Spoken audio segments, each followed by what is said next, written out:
বান্দরবান কম বেশি সবাই গিয়েছেন। বার্মিস মার্কেট থেকে শুরু করে পাহাড়ি লোকাল বাজার, সদ্য উদ্বোধন বৌদ্ধবিহার, মারমা আদিবাসীদের দোকানে লাঞ্চ, এই নিয়ে থাকছে আজকের ভিডিও।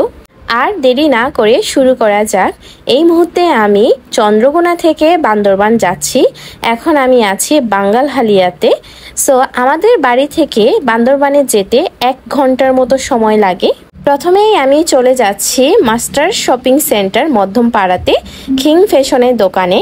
ওনারা ডিরেক্ট মায়ানমার থেকে প্রোডাক্ট নিয়ে আসে আর ওনাদের কালেকশনগুলো খুবই সুন্দর, তাই আমরা প্রথমেই এই দোকানে চলে এসেছি। বিভিন্ন রিসেপশনে পরার মতো আমাদের ট্রেডিশনাল ড্রেস, বিয়েতে পরার মতো ট্রেডিশনাল ড্রেস কিন্তু এই দোকানে পাওয়া যাবে। সো আমাদের এক আপু এখানে খুব সুন্দরভাবে একে একে সব কিছুই দেখাচ্ছেন। এই যে সিলভার কালারটা, এটা আমার কাছে বেশ ভালো লেগেছে। আমাদের কালচারে ম্যাক্সিমাম বিয়েতে স্টোন বসানো ড্রেসগুলো পরা হয়। তো এখানে আমি এই দুইটা ড্রেস দেখেছি, একটু ডিফারেন্ট, জরি দিয়ে কাজ করা, ডিফারেন্ট কাজে। এখানে একটা গোল্ডেন কালার আছে আর এটা হচ্ছে জামা কাপড়টা। আর এই যে গোল্ডেন কালারটা যদি ওপেন করি তাহলে খুব সুন্দরভাবে কিন্তু দেখা যাচ্ছে। তারপর সেম ডিজাইনের আরেকটা আছে পেস্ট কালার। এই কালারটা আমার কাছে বেশ ভালো লেগেছে আর ডিফারেন্ট। আর এটা হচ্ছে জামা কাপড়টা। আপনারা অনেকেই জানতে চান আমাদের ট্রেডিশনাল ড্রেসগুলো কোথায় পাওয়া যাবে। বান্দরবানে যদি কখনো ঘুরতে চান, এইরকম লোকাল মার্কেটে বাজেটের মধ্যে হাইলি বাজেটে ড্রেস পেয়ে যাবেন। তাছাড়া প্রতিটি ড্রেস কিন্তু মায়ানমার থেকে ইম্পোর্ট করা। এগুলো হলো রেডিমেড, আর ওইটার রেডিমেড ঠামিটা হচ্ছে এটা। আমার কাছে এই ব্ল্যাক কালারটা ভালো লেগেছে। এটা হচ্ছে লাল আর কালোর মধ্যে। আর এই ব্ল্যাক জামাটাও আমার কাছে খুবই ইউনিক আর ফ্যাশনেবল লেগেছে। এই দোকান থেকে কেনাকাটা করার পর আমরা পাশে পূর্বী মার্কেটে গিয়েছি। মার্কেটটা সদ্য নতুন করা হয়েছে। এই দোকানের মালিক আমার ভিডিওগুলো দেখেন। উনি বলেছে আমাকে যে তোমার ভিডিওগুলো দেখা হয়, খুবই সুন্দর। তো আমি ওনার থেকে পারমিশন নিয়ে ওনার দোকানের ভিডিওটা নিয়ে নিলাম।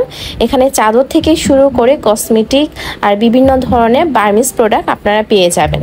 তারপর পাশে আরেকটি দোকানে গিয়েছিলাম। এখানে বৌদ্ধ মূর্তি পাওয়া যায়, থাইল্যান্ড, মায়ানমার থেকে ইম্পোর্ট করা হয়েছে। আজকে মূলত বান্দরবানে আসার কারণ হচ্ছে শপিং করা, আর সাথে আমার কিছু পার্সোনাল কাজ ছিল, সেটা মেটানোর জন্য।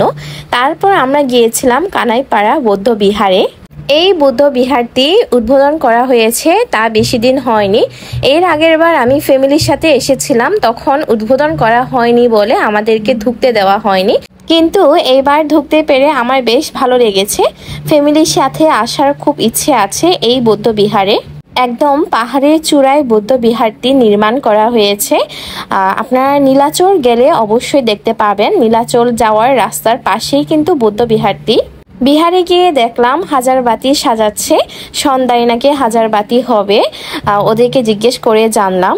আমি মোমবাতি জ্বালিয়ে প্রণাম করে নিলাম। আমি যে সময় গিয়েছিলাম ওই সময় মানুষ খুব একটা ভিড় ছিল না। আর আমার সাথে কিন্তু আমার ছোট ভাইও এসেছে, তাকে কিছু ছবি তুলে দিলাম। এখানেই কিন্তু শেষ না, সকাল থেকে শপিং করা হয়ে গিয়েছে, বুদ্ধের দর্শনও নেওয়া হয়ে গিয়েছে। আর পাশে পেঁপে গাছে অনেকগুলো পেঁপে ধরেছে। আর হ্যাঁ, আমরা কিন্তু একটা সিএনজি সারাদিনের জন্য ভাড়া নিয়েছিলাম। এখন যাব বালাঘাটা, এই যে মুন্ডি অ্যান্ড কাবাব হাউসে। এখানে আমি কখনো যাইনি আগে। এখানে বোর্ডে খুব সুন্দরভাবে লেখা আছে কোনটা কত দাম এবং অ্যাভেলেবেল আছে কোন খাবার সেগুলো।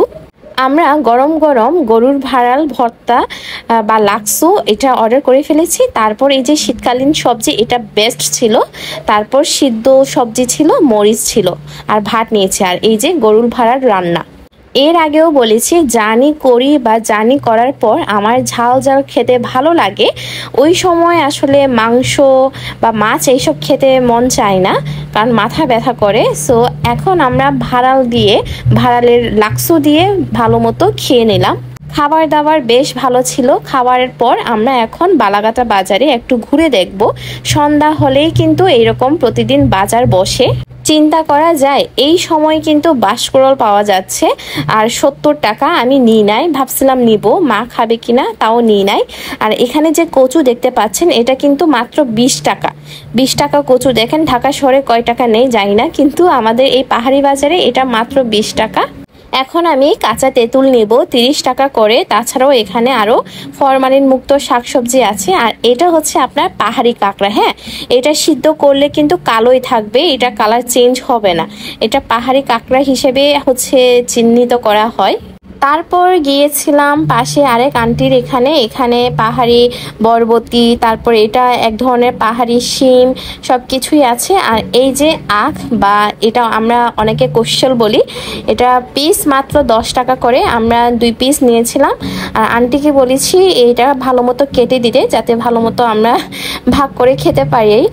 এখন এই তো ফেরার পালা। আর ওই যে দেখতে পাচ্ছেন, এটা হচ্ছে বান্দরবানের বিখ্যাত স্বর্ণ মন্দির। এইভাবে 3 ভাই বোন মিলে বান্দরবান ঘুরে আসলাম।